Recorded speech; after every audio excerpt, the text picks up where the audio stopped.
कृष्ण के चरणारविंदों में शतकोटि नमन बंदन। मित्रों को, जिज्ञासुओं को, धर्म प्रेमियों को, ज्योतिष विज्ञान प्रेमियों को हर हर महादेव, बम बम भोले, नमः शिवाय। मित्रों, आज स्वास्थ्य अच्छा नहीं है। आवाज में भी अंतर हो सकता है, इसलिए ध्यानपूर्वक सुनना पड़ेगा। अच्छा, जितने भी उपाय हैं संसार में, जितने भी उपाय ऋषियों के माध्यम से, विद्वानों के माध्यम से जो भी रेमेडीज है, उनको लोग करते हैं, करनी चाहिए, से लाभ मिलता है। लेकिन संसार में एक उपाय ऐसा है कि उसको करने से समस्त प्रकार के दोषों का शमन होता है। एक उपाय में ही समस्त उपाय उपस्थित रहते हैं। किसी भी देवता की साधना फलदायी है, साधना करने से सफलता मिलती है। लेकिन संसार में गाय, गोमाता, जो जगत की माता है, गाय माता, उसकी सेवा करने से समस्त प्रकार के उपाय हो जाते हैं। संपूर्ण नवग्रह, सभी देवता, सभी ऋषि, पितृश्वर, तीर्थ, चारों वेद, उपनिषद, पुराण, जो भी कुछ है, लक्ष्मी देवी, गंगा देवी, यमुना देवी, शंकर जी और विष्णु जी और ब्रह्मा जी और किशन जी तो उनके पीछे पीछे घूमते हैं। गाय, जिनको भगवान किशन जी जैसे जो साक्षात लीला धारी, जगत नियंता, अखिल कोटि ब्रह्मांड नायक, वो गायों के पीछे घूमते हैं और आप गायों की सेवा नहीं करते हैं। क्या भगवान कृष्ण आपसे प्रसन्न हो सकते हैं? अच्छा, आप गायों की सेवा ना करें, करूंगे कितने उपाय करें, सफलता तो मिलेगी, लेकिन उतनी नहीं मिलेगी जितनी गाय की सेवा भी आप यदि साथ कर रहे हैं। तब आप रेमेडीज यदि आप कोई करेंगे तो उसकी सफलता की प्रतिशत और उसकी मात्रा बहुत ज्यादा बढ़ जाती है। मित्रों, इसी क्रम में हमारे जो भी श्रोतागण हैं, जो भी हमारे मित्रगण हैं, तो उनमें से कुछ मित्रों ने कहा था कि वो बृहस्पति का द्वितीय भाव में वीडियो बनाए।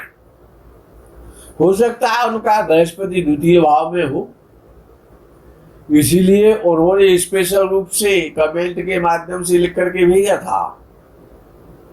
तो पहले तो ये समझना कि द्वितीय भाव है क्या। तो द्वितीय भाव के विषय पर कुछ बोलना चाहेंगे। तो धनम, धान्यम, कुटुम्बाश्च, मृत्युजालम, मित्रकम, धातु रत्नादिकम, सर्वम धन स्थानान् निरीक्षयेत्। अर्थात जितने भी प्रकार का धन धान्य है, बैंक बैलेंस है, सोना चांदी है, वस्त्राभूषण आभूषण है, वो सभी द्वितीय भाव है, जिसे आप धन भाव कहते हैं। समस्त प्रकार का जो भी धन है, चाहे वो कैश है, चाहे वो बैंक बैलेंस है, गल्ला, तिजोरी, कोष, खजाना, सब कुछ द्वितीय भाव है।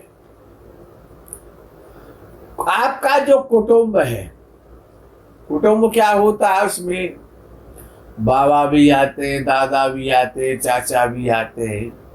जो भी कुटुंब का भाव है द्वितीय भाव। आपकी मृत्यु का भी भाव है द्वितीय भाव। आपकी पत्नी की आयु का भाव है द्वितीय भाव। आपकी पार्टनरशिप कब खत्म होगी ये भी बताएगा द्वितीय भाव।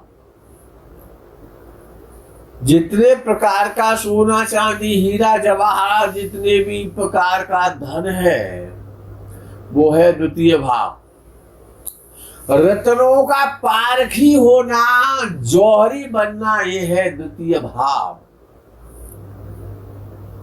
दृष्टि का है द्वितीय भाव, इष्ट मित्रों का है द्वितीय भाव, और वाणी का है द्वितीय भाव, खान पान का है द्वितीय भाव।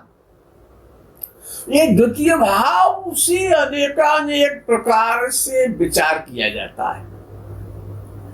अच्छा, ब्रह्मा जैसा या पर ब्रह्म जैसा, जिसको पर ब्रह्म की उपाधि से और विद्वानों ने अलंकृत किया, है? ब्रह्म और पर ब्रह्म, ब्रह्मा ब्रह्म और पर ब्रह्म, परात्पर पर ब्रह्म और परात्पर पर ब्रह्म, ये ब्रह्म की आगे की सीढ़ियां हैं। तो कहा गया कि गुरु साक्षात पर ब्रह्म उपाधि दे दी विद्वानों ने, ज्योतिषाचार्यों ने बृहस्पति को उपाधि दी क्या? गुरु साक्षात पर ब्रह्म है। मतलब ये नहीं कहा कि उपाधि, वो कह रहे हैं कि पर ब्रह्म को उठा दो तो गुरु को बिठा दो, और गुरु को ही जब है कि पर ब्रह्म को बिठा दो, दोनों कोई अंतर नहीं है। अर्थात उन्होंने कहा गुरु साक्षात परम ब्रह्म, पर ब्रह्म, हाँ? और ब्रह्म ही तो जगत का स्वामी है, हाँ? ब्रह्म और जीव का ही तो खेल है संसार में। मैं और मोर तोरते माया, अर्थात द्वितीय भाव और गुरु का बड़ा अच्छा, संपूर्ण ऐश्वर्य, जितना भी आभूषण है, जितना भी धन कोष खजाना है, वो बृहस्पति ही तो है। अच्छा, गुरु दूसरे भाव में हो तो सुंदर तो बनाएगा, ये मुख का भाव है। अच्छा, बढ़िया वाणी बोलने वाला, मीठी सुरीली वाणी है, कोयल जैसी वाणी, हाँ?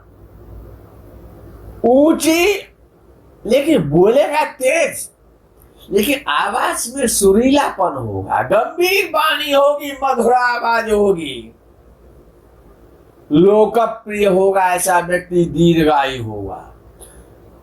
ऐसा व्यक्ति बड़ा सौभाग्यशाली होता है, बड़े अच्छे कर्म करने वाला होता है, शुभ कर्मा, शत्रुओं को जीतने वाला और अचल संपत्ति का विशेष रूप से मालिक होता है, अचल संपत्ति से संपन्न रहता है।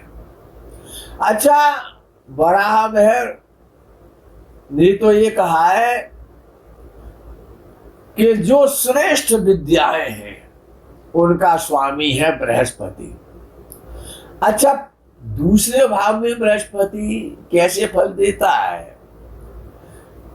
तो धर्मोपदेशक बना सकता है, वक्ता बना सकता है? धार्मिक वक्ता, व्यास आसन पर बैठा देता है, धर्म गुरु बना देगा। अच्छा, गृहस्थ होते हुए भी ज्ञानी और गुरु और पिता के धन की ऐसा व्यक्ति वृद्धि करता है जिसका गुरु द्वितीय भाव में होता है, अपने गुरुओं का सम्मान करता है, अपने माता पिता का आज्ञाकारी होता है। अच्छा, ऐसे जातक के पास बहुत धन होता है, खूब धन आता है और वो खूब धन लुटाता भी है। ऐसे जातक को मिट्टी, कृषि और स्त्रियों के प्रयोग में आने वाली वस्तुओं के व्यापार से विशेष लाभ होता है। एक शब्द लगाया मैंने, विशेष लाभ होता है। परंतु सोने का व्यापार इस प्रकार के व्यक्ति को नहीं करना चाहिए, उससे हानि होगी। गुरु यदि अच्छा हो, स्वराशि का हो, शुभ प्रभाव में हो, 84 का हो, द्वितीय भाव में हो, तो जातक बुद्धिमान बनेगा, कुशल वक्ता होगा, राज्य की सेवा करने वाला होगा, राज्य कर्मचारी भी होता है, धार्मिक स्थानों से संबंधित कार्यों में अधिक सफल होता है। पुजारी गिरी का काम है, श्री महंत होना है, मठाधीश बनना है, धर्म की उपदेश करना है, हा?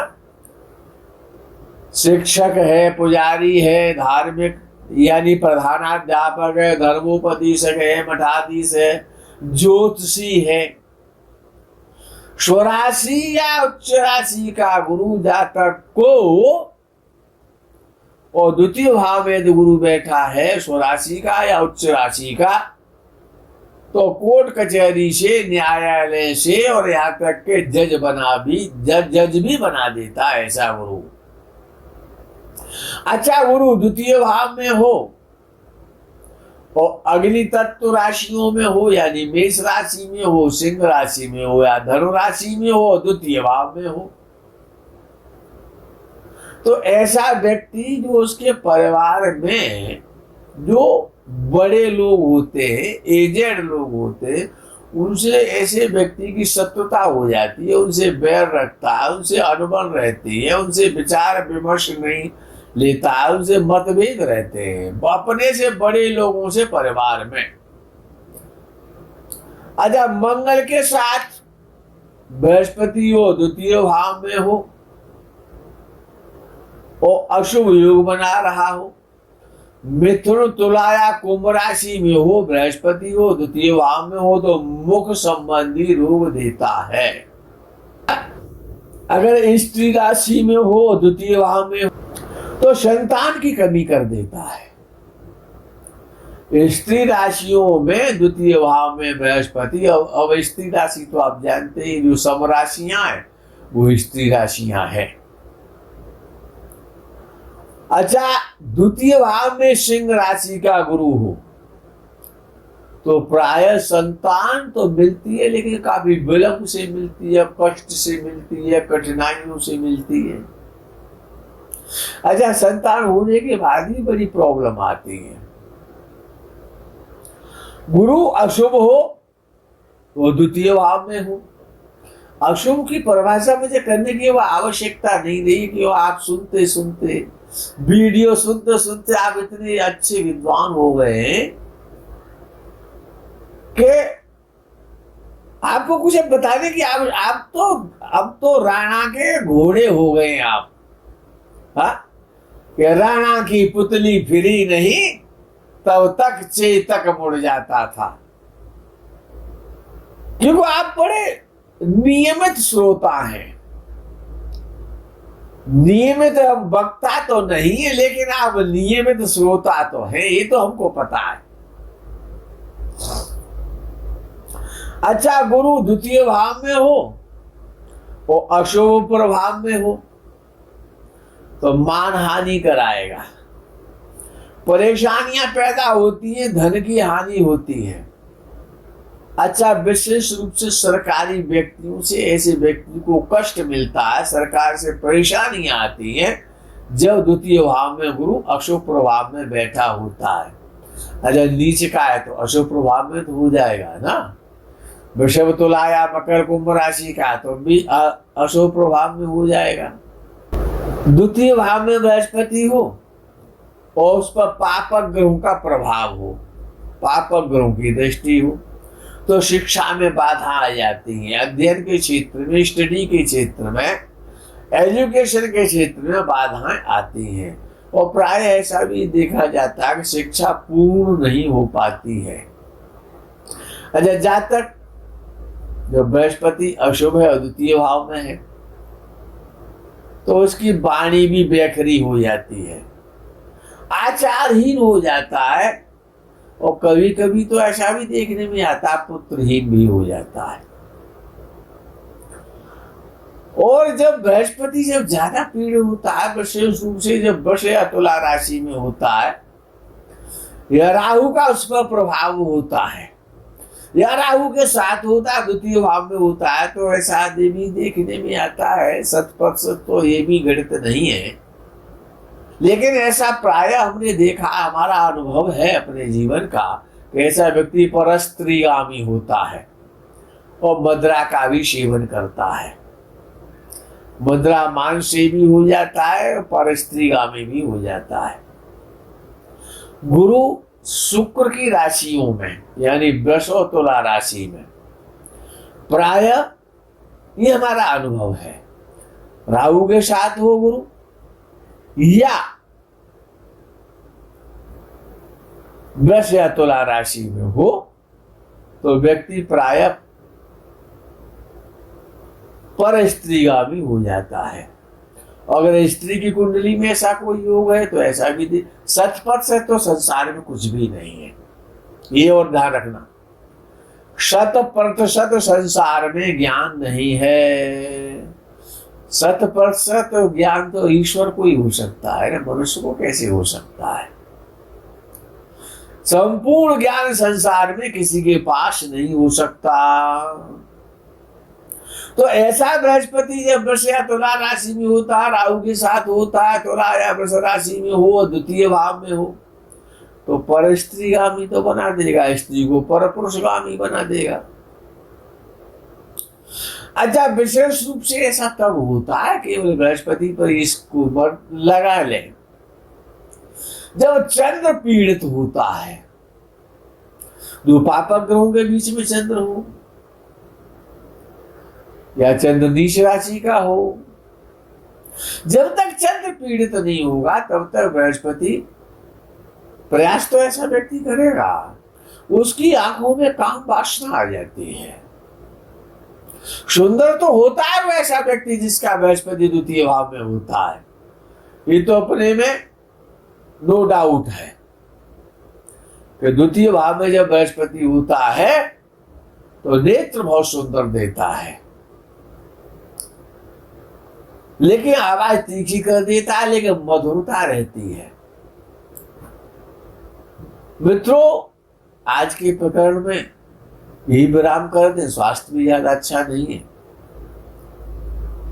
और वीडियो भी अपने मुकाम पर पहुंच चुका है, तो हम भी अपने मुकाम को चले, दवाई खा के विश्राम करें।